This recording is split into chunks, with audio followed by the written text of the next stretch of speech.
খাগড়াছড়ির পাহাড়ে এমন একটি জায়গা আছে যেখানে বর্ষাকালে মেঘ যেন হাতের নাগালেই চলে আসে। আর এখানেই রয়েছে রহস্যে ঘেরা আলটিলা গুহা। আজ আমরা দেখব কিভাবে মাত্র ৭০ টাকায় এই অসাধারণ জায়গাটি ঘুরে আসা যায়।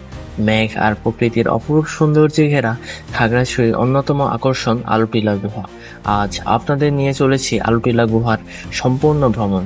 কিভাবে যাবেন, কত খরচ হবে, আর কেন বর্ষাকালে একবার হলেও এখানে আসা উচিত, সবকিছুই দেখাবো এই ভিডিও। চলুন শুরু করা যাক। প্রথমে আপনাদের বাংলাদেশের যে কোনো প্রান্ত থেকে চলে আসতে হবে খাগড়াছড়ি বাস টার্মিনালে। এখান থেকে খুব সহজেই লোকাল বাসে আলটিলা পর্যটন কেন্দ্রে যেতে পারবেন।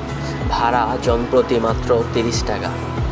বাসে ওঠার পর থেকেই শুরু হয় পাহাড়ি রাস্তার সৌন্দর্য। রাস্তার দুই পাশে সবুজ পাহাড়, গাছপালা, আর বর্ষার কারণে চারদিক ছিল অসাধারণ এক পরিবেশ। যত সামনে এগোচ্ছিলাম প্রকৃতির সৌন্দর্য যেন আরও বাড়ছিল। খুব বেশি সময় লাগে না, অল্প কিছুক্ষণ পরেই পৌঁছে গেলাম আলটিলা পর্যটন কেন্দ্রে।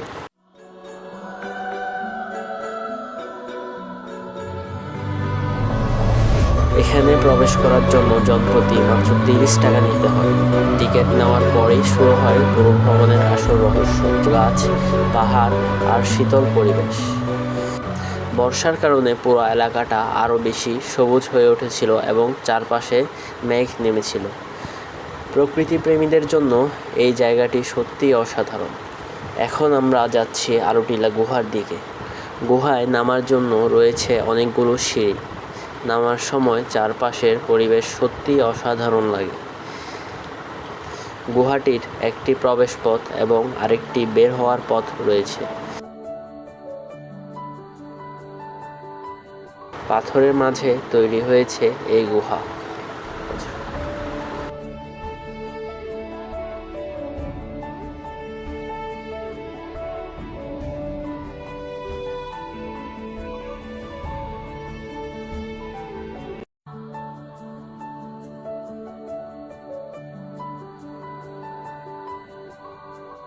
আপনি যদি সাজেক ভ্রমণের পরিকল্পনা করেন তাহলে আলটিলা অবশ্যই আপনার তালিকায় রাখবেন।